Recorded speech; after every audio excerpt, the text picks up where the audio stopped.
I am Jim. I'm an alcoholic. And for some reason, I'm a nervous Jim tonight. I don't know what it is. Maybe it was my driver coming in here about 2 hours and, Jack's a good driver. It's a good friend of mine, and we'll talk about him a little bit. But yeah, I'm Jim Fairclough. I'm an alcoholic.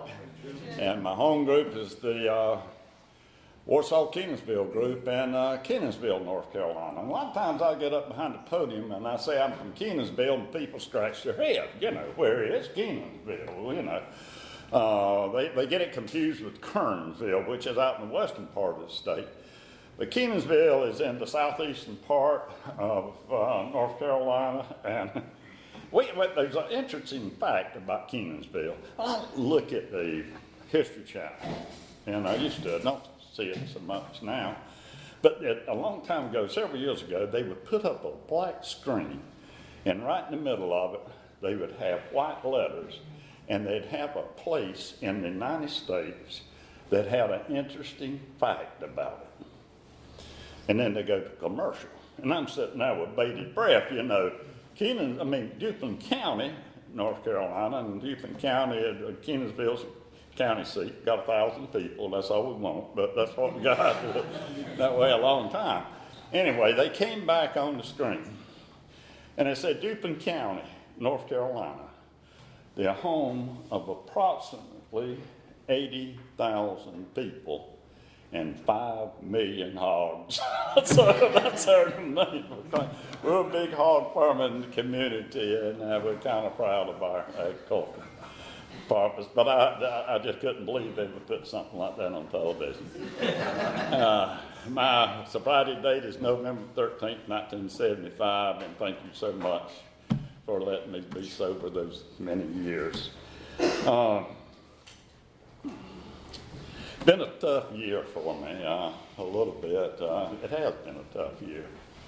And I'll share just a little bit about that before I get started in my story. Of course, my great friend and the person that I admired so much, and you guys know, who's a member of this group, Tom died in September, I think, of last year. Then Wallace died, another good friend. And my sponsor of 44 years died in February. And all that hurt. We were talking about it before the meeting. I wished I could just go back and sit down with those individuals, just sit down one more time with them and stay there as long as they'd let me listen to them, we miss some of that. We're going to miss those people, that first generation of members of Alcoholics Anonymous. Their influence is here today. Look at this room. Primary Purpose Group started in 97, I think. And I think about the hundreds, maybe even thousands of people that walked through those doors to a better way of life, I think. And one other thing that has been troubling for me this year, the last time I was here, and maybe 2 years ago, my wife was with me, my daughter, and 2 of my granddaughters. And they'd come with me to hear me make my last AA talk, I swore I wasn't going to do it anymore, and we can't say no. But one of my granddaughters, his youngest one, was one of us. And she was living down right outside of Atlanta, Georgia. She went through Willing Way and got sober. She had a foray over in Hawaii about 4 years, and she came back a sick chick, I'm telling you. And we got her in John Moody's Statesboro, Georgia, Willing Way Treatment Center. And she went into a sober living community and was doing well. And she was a smart girl. She was an athlete. She was a college athlete and high school athlete. She was a determined young lady. And she was going to AA meetings, and when she'd pick up a chip, she'd mail it to me. I put a little cup, I still got it. 4 weeks after my sponsor died in February, in March, that little granddaughter died. She died because of this disease. And it was hard. But you know what I did and what this program has given me? You know where she is today? She's on the top of my gratitude list. I could look at it every day and thank God that I had the privilege of being a sober grandfather for her. Thank God that I had the privilege of seeing her coming in here beat up from this disease and get her life changed around. But she went back out for some reason and she picked up the drink.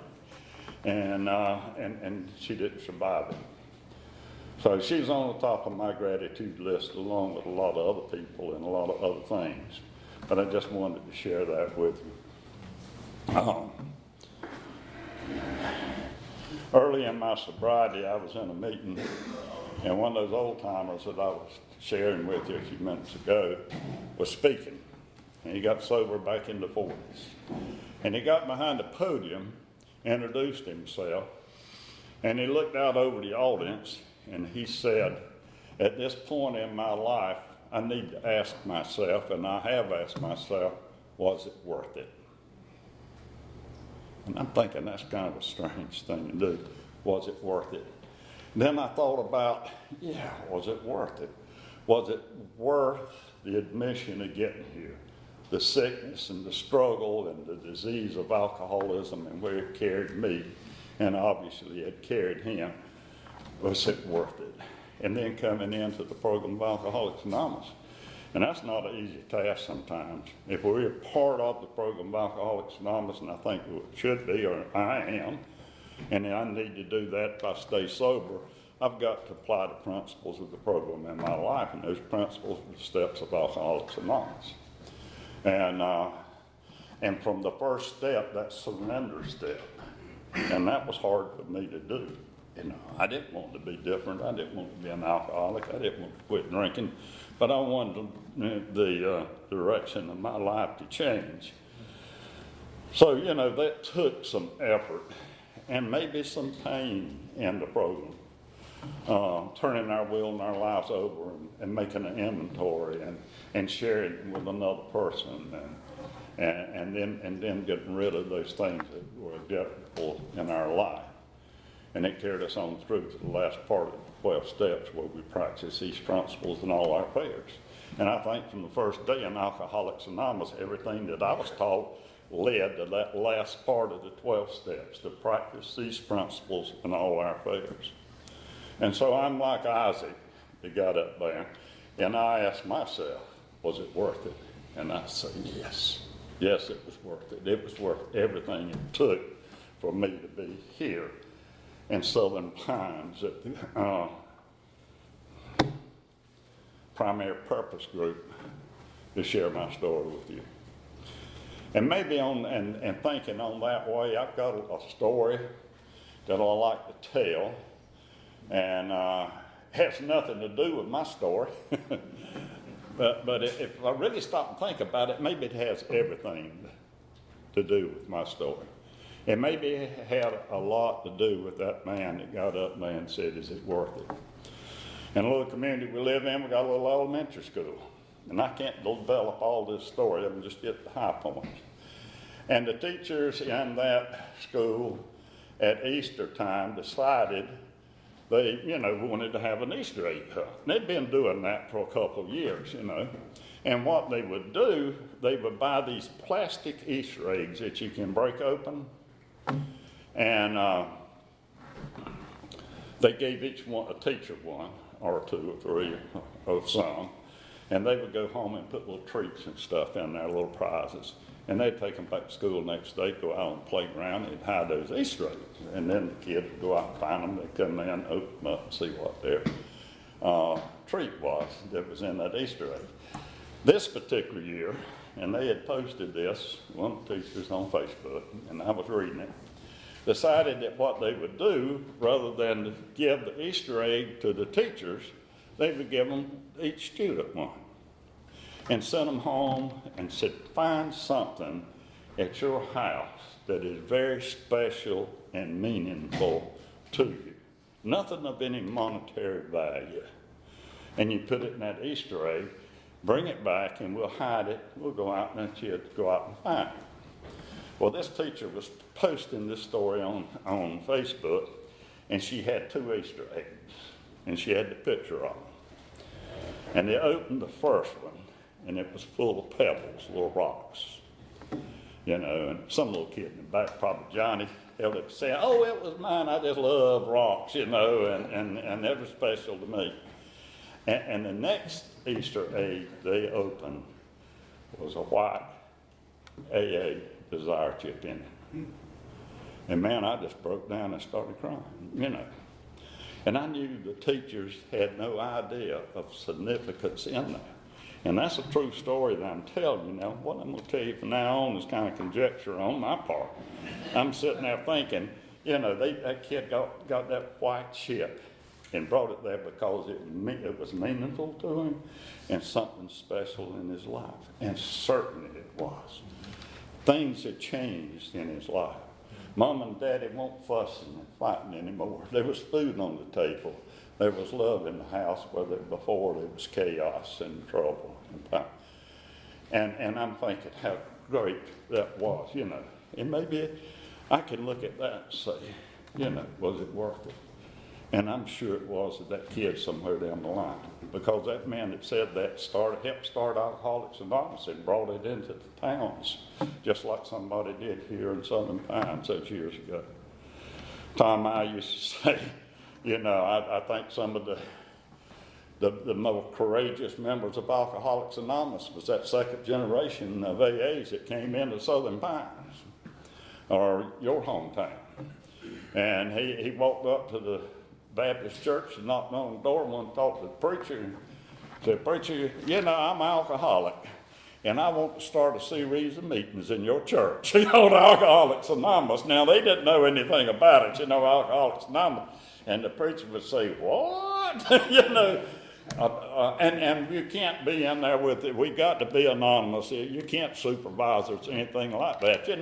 That took a brave act for that man to go in there and ask that preacher to do that. It took a pretty brave Baptist preacher to say, "Yeah, you can have a room in there. If you don't tear it up, we'll let you come back again next month." So people stepped up, and that second generation of people, and they were the real heroes, I think, and got this thing to where we're sitting right here tonight. So I'm going to tell my story. My story starts in tobacco farm in eastern North Carolina. Large family, 7 brothers and sisters. Grandmama and granddaddy lived in the house with us. There were 11 people in the old farmhouse. And the family I grew up with was hardworking, church-going, non-drinking Baptist. So when I started to drink, I hadn't had any training. I didn't know what it was all about, but I did know something about being drunk, And the little town I grew up in, the kids were good and we worked hard and got our chores done on Saturday afternoon, we got a special treat, went to town. Mom and Daddy and Granddaddy went off and did what they were doing. And they had heard all us kids into the Alice Theater. Now, every little town had a little theater back in the 40s and 50s. And the Alice Theater in our little town was just special for me. It was a treat to go there on Saturday afternoon. My daddy would give each one of us a quarter. You could take that quarter, go to the Alice Theater. You could get your admission to go in and see the shows that afternoon. You could get you a 12-ounce Pepsi-Cola. You had to have a bottle opener to open it, in a bottle. And you'd get a bag of popcorn, all for a quarter, Just don't happen. And we'd sit in there and have a good time, and time for the grown-ups to go home, and they'd come by and they'd get us. My grandmama, I've always described her as the best Southern Baptist that ever lived. And as we were leaving the theater, my grandmama grabbed me by the ear, and she did that to get my attention. And she said, "Come here, Jimmy boy, I'm going to show you something." And she'd point out the town drunk in that little town. The town drunk on Saturday afternoon ain't going to be home. He's going to be downtown where everybody could see him in his glory, And there he was beside Miss Carter's dress shop. And he was sitting down in the bushes there with his head up beside the building, and he was taking himself a nap. Oh, Charlie was drunk as he could be, you know. My grandmama pointed him out to me, and she said, Jimmy boy, when you grow up, if you drink that devil's brew like Charlie's drink, you'll be a sorry, worthless, defeated man, and when you die, you'll go straight to hell, just like that. And I could feel a chill run right down my backbone. I can feel it right now just describing it to you, you know. And I thought about it. I said, well, I'm going to make a decision right now. You know, I'm 8 years old, and I'm not going to drink that stuff that Charlie drinks because I don't want to go to hell. You know, the preachers told me what that was, and I didn't think I wanted to be there. So the fear of what alcohol would do to me kept me away from my drink. I was 15 years old. Now, I got up with my best buddy, Jeffrey. You didn't have friends in school, but you had buddies. I mean, we shared everything. It was more intense than the fifth step. You know, everything he did, he told me, you know, I'd try it too. So we were out at a little local hangout and waiting for a ride over to a neighboring town for a basketball game, so it must have been on Friday night. Now, I had no intentions of drinking that night. It wasn't on my radar. I hadn't even thought about it. It was not a non-entity, you know. And these two older boys drove up in 1954. I remember it. Had fender skirts on it. It had loud mufflers. It had white ball tires. It had the radio playing with Elvis singing. Had fuzzy dice around the rearview mirror. Squirrel tail on the radio area. We were in class. And I jumped in that car with those two older boys and went to the ball game with my best buddy Jeffrey, and we had a good time. After the game, we went out and got in that 50 Ford. And Jeffrey and I guess, were talking about such a good time we'd had that night. And those boys pulled out a bottle of whiskey, liquor. Now, to this day, I don't remember what it was, but I know it was homemade because it was in a half-gallon jar and the cap screwed off, you know. And they took a drink, chased it, and a little Lucky Strike cigarette, and the boy riding shotgun did the same thing. They looked in the back seat. Hey, you boys want a drink? I was 15 years old. 15 years old, young back then. And I'm thinking, well, you know, I would like to, but I got to get up and go to school tomorrow, you know, and I'm not real sure that my mom and daddy would be pleased if I would drink out of that jug. You know, that's what I was thinking, you know, and I was getting ready to say that. And my buddy Jeffrey beat me to it. He said, yeah, give me that bottle, that jug. Jeffrey turned that thing up, took a big drink out of it. Before he ever chased it, he wiped his mouth with the back of his hand. And he said, it's the best I ever drunk. And I knew he was lying. He hadn't ever drunk a drop in his life, you know. And now they're looking over at me, and I'm saying, well, the boys did tell me, the older boys, that you can have a lot of fun if you drink that stuff. And it makes you feel good. And then my vision of my grandmama came into play, and that got me kind of worried. And then the thought that you know, I was brought up with good principles to live by, and I told Mom and Daddy I wouldn't do anything they wouldn't want me to do, and I didn't want to violate the trust they put in me. And I'm looking over at Jeffrey, and he's grinning, and I'm thinking, you know what's going to happen tomorrow? We'll go to school. It's going to be all over school that Jeffrey's man enough to take a drink and Jimmy won't. Now I said, give me that jug.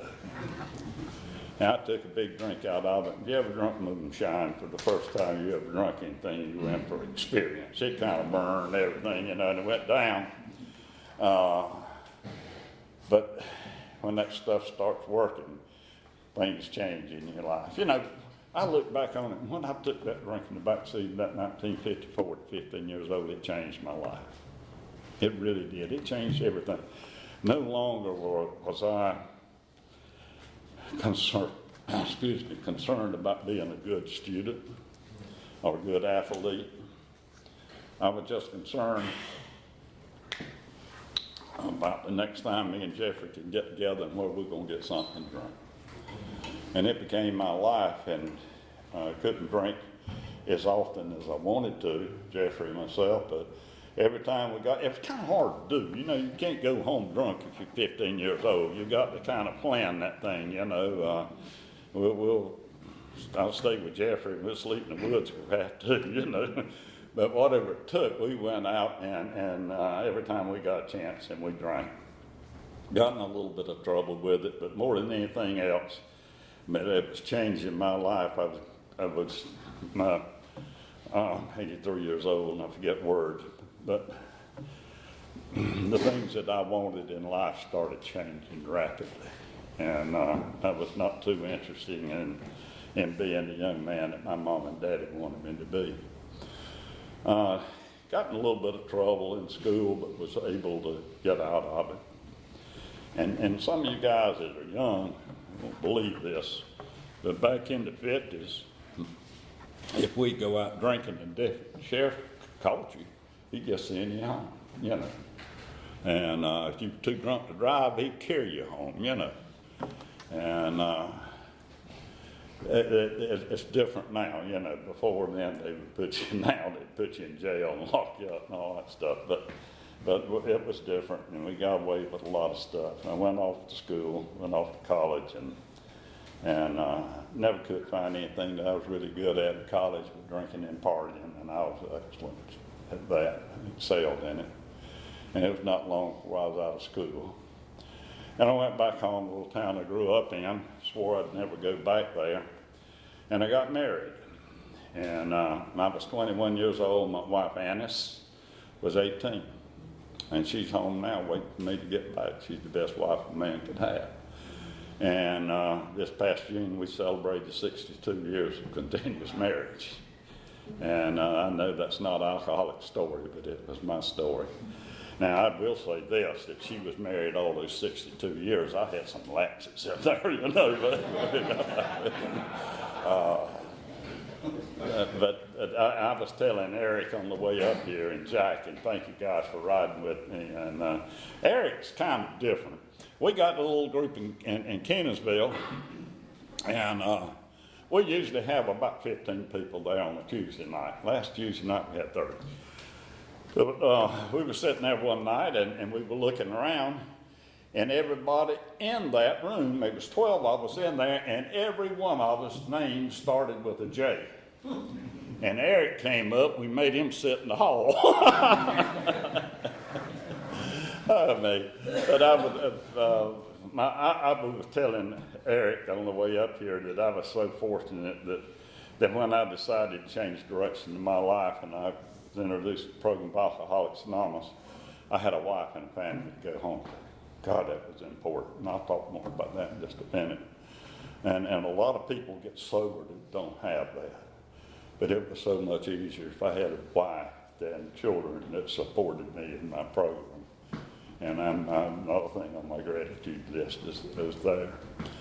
But I drank, and we drank as young couples do. We went off to supper clubs and dinner clubs, and we drank, and we went to the beach and the White Lake and places like that.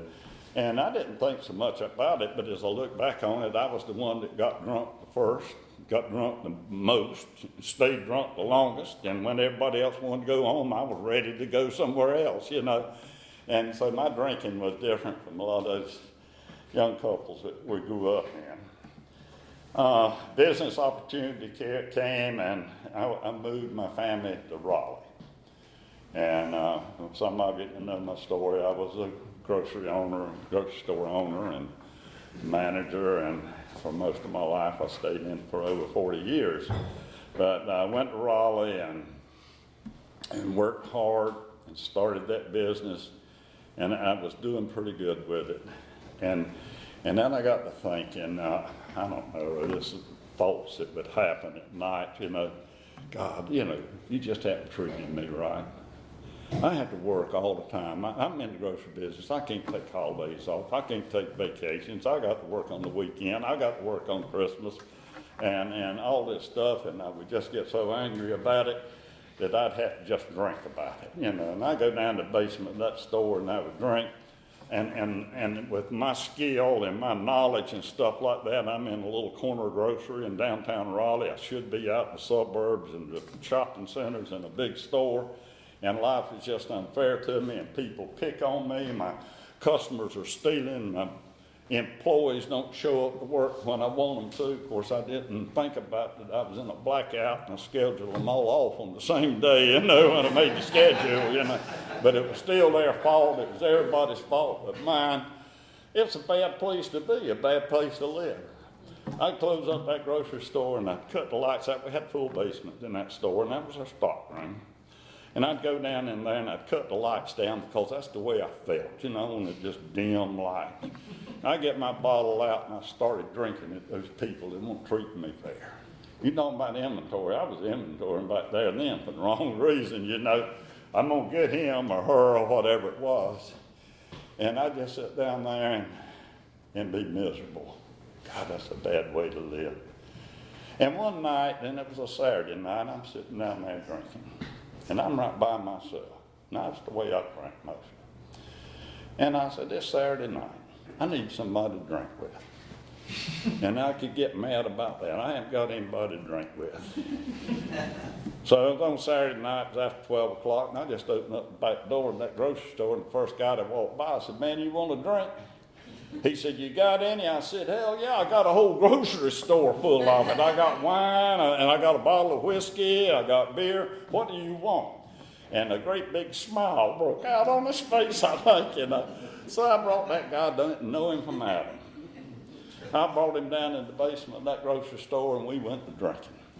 And I went to talking. I went to complaining, and God, he was a good drinking partner. He agreed with everything that I said,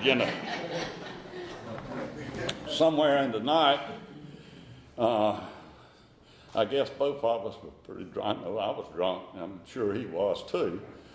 He said, isn't there something else we can do? And I said, man, have you ever shot a 38? I don't know where that came from. I'm not a gun person anyway. He said, a 38, what is it? I said, it's a pistol. You put bullets in it, and you pull the trigger, and things come out. And he said, you got one? I said, yeah, man, in the office. Got a whole box of shells up there too, bullets. He said, go get it. I guess God looks after drunks and fools, I think about it and I shiver about it, And I went up there drunk, get that 38 revolver, go down to another drunk, and we get back in the back and put grocery bags and bales of bags and put a bullseye on with a magic marker and had columns, brick columns in that basement. And we load that 38 up and start shooting. And we're just 2 blocks from the central police station in downtown Raleigh. Why they didn't come, I don't know. But we were shooting and we missed a lot. The brick dust was flying, and looked around, there was vinegar running out on the floor, ketchup spattered up on it. We were shooting everything that we could, And sometime during that process, I went to sleep. I just passed out, I'm sure, And I woke up, and you have the horrors of waking up and know you've done something that's pure stupid, and wake up and maybe it wasn't true. Then I looked around and I saw all that mess down there, and I saw that pistol and the spent shells and there's empty bottles, and I looked around. I'm thinking there was somebody with me. Where is he? And then I thought maybe I'd killed him. I didn't know. I couldn't find him. I looked all over that store for him, and I couldn't find him. I know today that he just got scared or tired. He just went out the back door and left. As far as I know, he didn't take anything out of the inventory, and I didn't see anything missing. But I didn't see that guy for a long time. And I've been sober in the program almost 5 years, and I was given the privilege and opportunity to go to Central Prison and take meetings to a group of prisoners in Central Prison in the big building. Not that they had other meetings, but this was in there with those 21 men in the Triangle Group of Central Prison were there for the rest of their life. They weren't going to get out, very few of them. And I interject something right now. Some of the best character I've ever seen in men for those 21 men in Central Prison that had been in there for horrendous crimes. And the reason that they were like they were that day is because of the program Alcoholics Anonymous working in their lives. I remember the first time I went over there and we met in there, and I was scared. I didn't know what to do, and I'd never been in a prison like that, and I'm in there right by myself with those 21 men, and hopefully I can get out. I don't know, I don't know what's going to happen, but they told me to carry the message, and I was doing the best I could. So I looked at those guys and I said, well, what kind of meeting do you want to have? He said, we want to study the steps. We want a step meeting in Central Prison, and that's what we did for the next 2 or 3 years that I worked with them. One night, the guards came up, and I had a guy that was shackled, one of the prisoners. And it seemed like one had got transferred over to another camp or something, and they let the new man come in. And they brought the new man in, and I'm leading the meeting, and I'm seeing him come in through those doors. And I'm looking, and I said, God, I know him. I wonder where I know him. I could not put a place, I couldn't put it together. So after the meeting, I went over there, and I walked up to him, shook his hand, and I said, man, I think I know you. He looked at me and he said, hell, I know you. You're that crazy Grossman with 38. God, don't he put us in that? Oh, Lord. I kept up with him for a long time, and I kind of lost contact. I asked him what he was in there for, and it was to something with a gun, but people don't go any further than that. But Alcoholics Anonymous can change the direction in your life. Who thought? Who thought? When I took that first drink at 15 years old, that I'd be sitting in Central Prison talking to 21 men and sharing my story with them and going through the book of Alcoholics Anonymous. When I first got here, I asked, like you probably did, what I have to do to stay sober, because I like it. And I'm almost missing something here, and let me just address just a little bit.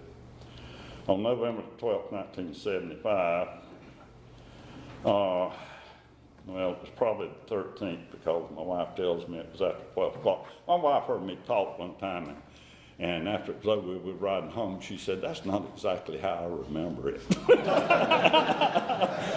I said, but that's how I remember it. She said, okay, we hadn't had any problem with that since then. But so it was probably November 13th, my sobriety date, and it was after 12 o'clock.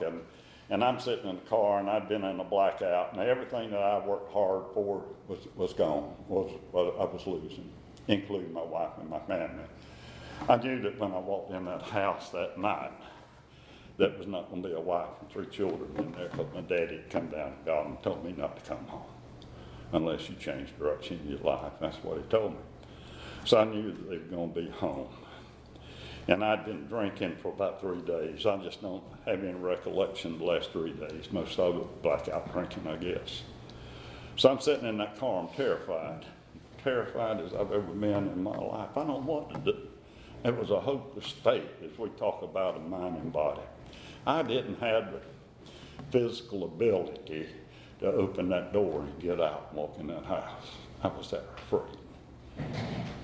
So the best, I don't know where it came from, unless it was my grandmother and the way I was raised. But I thought a little bit, and I just bowed down over a steering wheel in that old drunk car, and I said, as earnest as, I didn't say it, I screamed it, as I remember, God help me. God help me. No reservations, whatever it takes. Now I believe that what I did that night in that car, when I screamed out for help, that I probably took the first step to the program of Alcoholics Anonymous. I need help. There's something wrong. I can't quit. I've tried.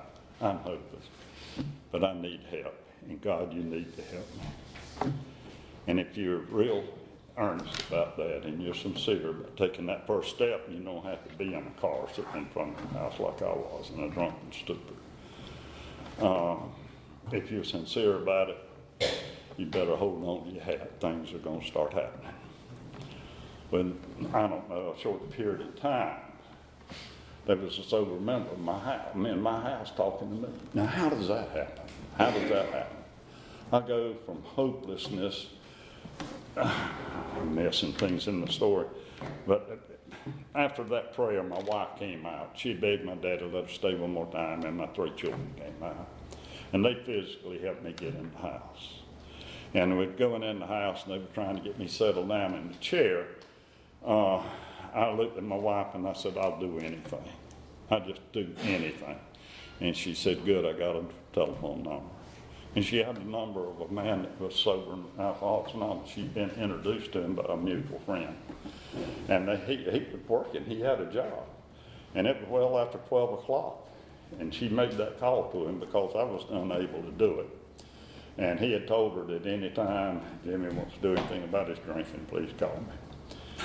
And that guy got out of bed, drove across town in a sleet storm in November, and drove up to my house to talk to a drunk like me. And when he drove up, he told me later there was a little 11-year-old blonde-haired girl standing out on the carport, standing in the weather. And when the stranger walked up, she looked at him and she said, are you here to help my daddy? He's a sick man. But Hawk came in, his name was Hawk. Had a big book of Alcoholics Anonymous under one arm, handful of literature in the other arm, and other hand. And he walked in and he did one thing that probably saved my life. He talked to my wife and my children first and told them there was a program for them, and he'd have his wife call the next day. And she'd come and talk to her and take the meetings of my children to Al-Anon and Alateen. I'm so glad he did that. They had me nestled over in a room somewhere. I'm sitting in there, I'm out of it. And he walks in, and my thought was this, and I'm pretty sure I had some of these thoughts, that I've been prayed over and I've been lectured to, I've been cussed at, I've been beat. I just don't want any more of that stuff, you know, and if that's what I'm getting tonight, I'm just going to get up and leave, you know. And Hawk came in and sat down and did something nobody else had ever done. He told me his story. He told me of a boy that grew up in southeast North Carolina, and after a football game when he was 15 years old, took a drink with some other boys. Told me where he carried it. And that bottle of whiskey was between his legs, he said, when he was flying bombers over in the Second World War over Europe, giving him the courage to fly into that combat zone. And how he came back to Washington, D.C. in a very respectable job, and his drinking he lost that job. Now, he had tried on a couple of occasions, he had been to treatment centers and stuff like that, and he would get drunk. And how he came into the program of Alcoholics Anonymous and got serious about it and got involved in the steps. And he said, I'll share that with you if you want me to. When Hawk left that night, I don't know what I wanted. I don't know where I wanted AA or sobriety, but I did know one thing, without a shadow of doubt. I wanted to be like him. That man led me through the steps of the program of Alcoholics Anonymous, and I'll always be grateful for that. Later on, he got involved in a political campaign and turned me over to Dave C. And Dave C. sponsored me for 44 years, and he died back in February of this year.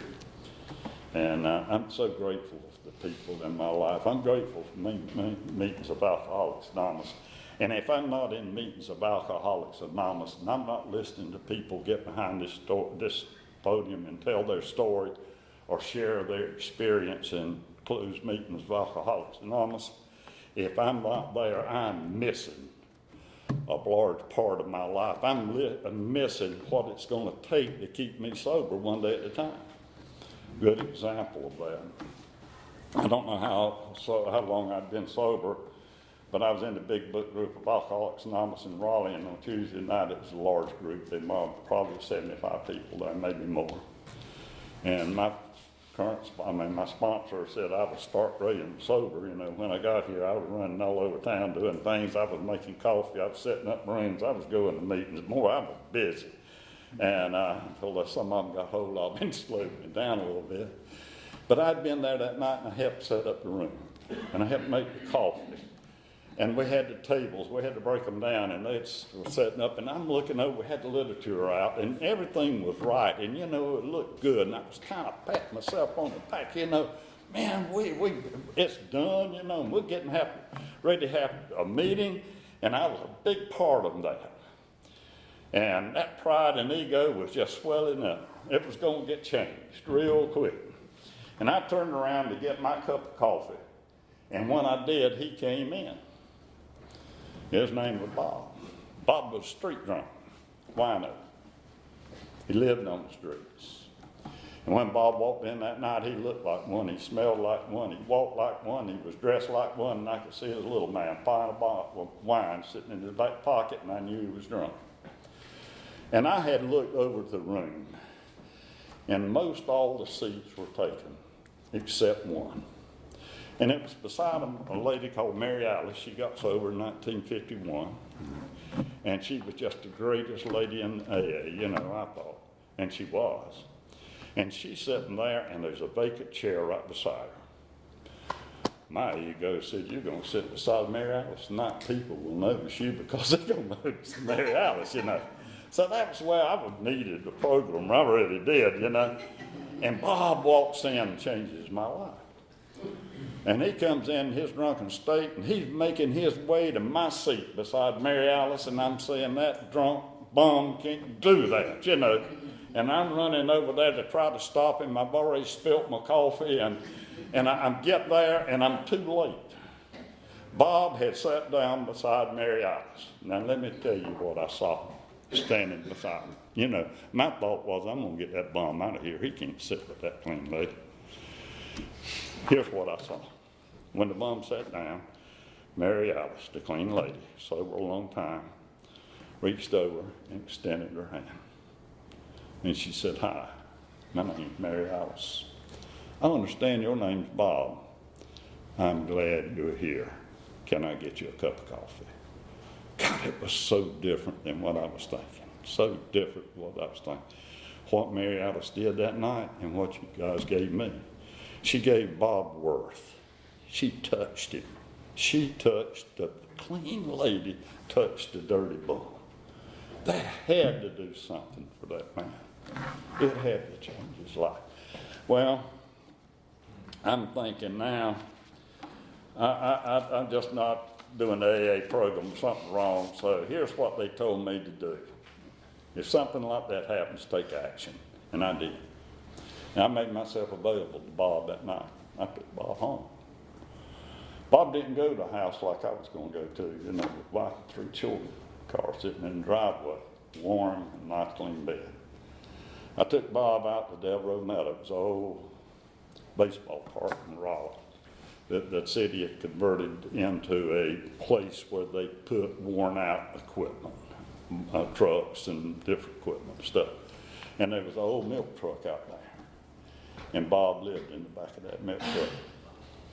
And this was in the 70s, late 70s, and we had a brutal winter that year. And I got up one morning, and my wife called me, and she had the TV on, and she said, come in, look at this. And they were out at Delro Meadow, and they found a old bum out there, they said, that had frozen to death. And it was Bob. I don't know, Bob wouldn't tell me about his family, if he had any, he just wouldn't talk about it. I'd go by to get him, sometimes he'd go to meetings, sometimes he wouldn't. Sometimes he'd come downtown to my store and he'd come in, I always had a couple of bucks for him, and a cup of coffee or a sandwich or things like that, and I'd give him $2, I knew he'd put the Vicks on it, but I didn't care, I knew what he was going to do to it with it, but I just wanted to help another human being. But in reality, if I look back on it, Bob did more for me than I ever did for him. I have not judged a person again in my life after that night because of what he looks like, smelled like, or acted like. I just don't do it. And if I get into that, I say, God, take it away from me. Bob did more for me than I can do for him. It's getting time for me. We got celebrations tonight, and I want to do something maybe that's a little bit out of the ordinary, but I'm going to read you something. And I very seldom do this, but this has been on my heart all day. When Hawk came in that night, well, Stephanie, that big book that I have today, and a handful of literature, he handed me one piece. He said, after you read the big book, please read this. And I understand there's a move on to get this pamphlet taken out of the racks of Alcoholics Anonymous. The name of it is A Member's Eye View of Alcoholics Anonymous. If you hadn't read it, please do. But let me read this. And this was written by a man that got sober in Alcoholics Anonymous. And he happened to be a counselor, and he wrote this. It was not his talk, but it is his story. And it didn't originate with me, certainly, and I heard another man do it several years ago and passed on. So I'd like to read it to you. This coming Sunday, in churches of many of us, there will be read that portion of the Gospel of Matthew which recounts the time when John the Baptist was languishing in the prisons of Herod. And hearing of the works of his cousin Jesus, he sent 2 of his disciples to say to him, Art thou he who is to come, or shall we look for another? And Christ did as he so often did. He did not answer them directly, but wanted John to decide for himself. And so he said to the disciples, Go and report to John what you've heard and what you have seen. The blind see, the lame walk, the lepers are cleansed, the deaf hear, the dead rise, the poor have the gospel preached to them. Back in my childhood catechism days, I was taught that the poor in this instance did not mean only the poor in material sense, but also meant the poor in spirit. Those who burn with an inner hunger and an inner thirst, and that the word gospel quite literally means the good news. And he goes on to write, more than 16 years ago, 4 men, my boss, my physician, my pastor, and one friend I had left, working singly and together, maneuvered me into AA. Tonight, if you were to ask me, tell us, what did you find? I would say to them what I say to you. I can tell you only what I've heard and seen. It seems the blind do see, the lame do walk, the lepers are clean, the deaf hear, the dead rise, and over again, in the middle of the longest day or the darkest night, the poor in spirit have the good news told to them. God grant that it may always be. Thank you for listening.